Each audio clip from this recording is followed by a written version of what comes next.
Predmet mediálna výchova smeruje na stredné školy. Na fakulte masmediálnej komunikácie v Trnave ju začínajú študovať prví učitelia. Poskytujeme predovšetkým štúdium v zmysle vzdelania, kurzov, ktoré zabezpečuje 25 pedagógov. Zabezpečujeme pre nich takisto všetky priestory, rôzne materiály študijné, konzultantov a všetko, čo ku štúdiu potrebujú. My by sme chceli tých učiteľov stredných škôl predovšetkým voviesť celkové do problematiky mediálnej výchovy, pretože väčšinou sú to učitelia, ktorí učia predmety od slovenského jazyka cez informatiku po rôzne prírodopisné predmety a podobne. Ale na druhej strane chceme im dať šancu, aby si vyskúšali aj to, ako sa samotné médiá robia, ako sa s nimi pracuje a budeme aj vlastne na nich uplatňovať ten princíp, ktorý sa volá learning by doing, čiže učenie sa prostredníctvom robenia médií. Prihlásilo sa nám takmer 30 záujemcov, učiteľov stredných škôl z celého Slovenska. Títo učitelia po absolvovaní tohto vzdelávacieho programu získajú plnohodnotnú kvalifikáciu na vyučovanie samostatného predmetu mediálna výchova v rámci svojich škôl.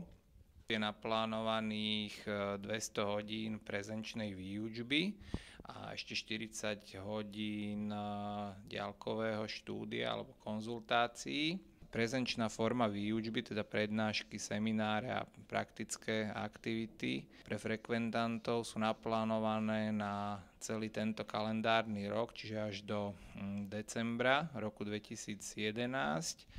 A potom začiatkom budúceho roku ešte budú študenti pracovať na svojich záverečných prácach a môžu využiť čas na konzultácie s lektormi a budú sa vlastne pripravovať na obhajobu práce. Centrum mediálnej gramotnosti v spolupráci s Fakultou masmediálnej komunikácie ako jediný na Slovensku ponúkajú akreditovaný program Mediálna výchova. Pre deti a mládež je extrémne dôležitá preto, že táto kategória jednak trávi s médiami veľmi veľa času a druhá stránka veci je tá, že mnohé sa aj z médií učí preberaním hodnôt, sledovanie nejakého životného štýlu a podobne. Čiže aj pre túto kategóriu stredoškolských študentov je určite mediálna výchova dôležitá aj z hľadiska orientácie celkové vo svete, aj z hľadiska toho, aby vedeli vlastne pozitívne príjmať tie médiá, aby vedeli užívať to, čo je pre nich potrebné a na druhej strane, aby si dávali pozor na to, čo je možno pre nich nebezpečné. Problém je v tom, že väčšina škôl zatiaľ neponúka mediálnu výchovu ako samostatný predmet a dôvodom je aj to, že chýbajú kvalifikovaní pedagógovia, ktorí by dokázali tento predmet vyučovať. Zatiaľ je situácia taká, alebo ten legislatívny stav taký, že mediálna výchova sa na všetkých typoch škôl môže zaraďovať ako samostatný vyučovací nepovinný predmet.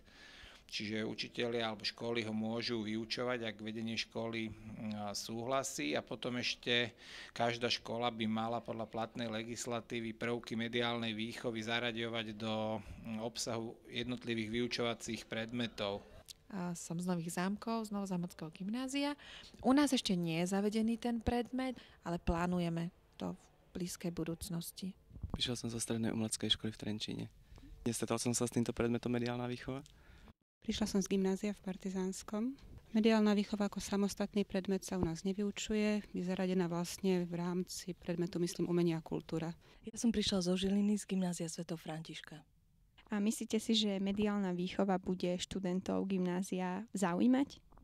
No, myslím si, že to bude záležať od toho, ako ich to bude učiť učiteľ, ktorý bude mať tento predmet vo veľkej miere. A myslím si, že by to mohol byť zaujímavý predmet. Ja myslím, že tá potreba mediálnej výchovy je opodstatnená, hlavne preto, aby mladí neboli ovplyvňovaní len z jednej strany, ale mali aj nejakú takú protiváhu reálnu. Mediálna výchova, myslím, nie je potrebná len pre žiakov, ale teda študentov, ale v podstate pre všetkých, lebo úloha médií v dnešnej dobe je veľmi silná a veľmi často svoje postavenie zneužívajú a myslím, že každý by mal vedieť selektovať informácie z médií. Centrum mediálnej gramotnosti a Fakulta masmediálnej komunikácie odštartovali tradíciu výučby mediálnej výchovy. Jej pokračovanie budeme aj naďalej sledovať.